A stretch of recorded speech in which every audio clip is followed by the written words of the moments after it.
ما معنى كلمة خعاقع؟ عاقع. في كلمة في اللغة العربية اسمها خعاقع، ما معناها؟ خعاقع. عاقع. لا ما عارف، دي صعبة شوية. حاول. خعاقع. خعاقع. خعاقع. يخرب بيتك.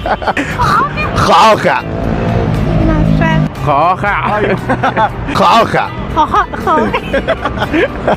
خعاقع. برافو عليك، عرفت تنطقها. حاول تقوليها. خعاقع. خعاقع. خعاقع. خعاقع.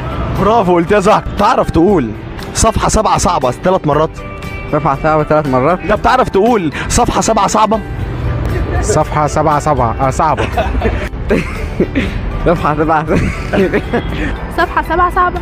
صفحة 7 صعبة. ايه ده؟ تعرف تقول لحم الحمام حلال ولحم الحمار حرام؟ لحم ليه؟ لحمة حمام حلال ولحمة حمار حلال. حرام.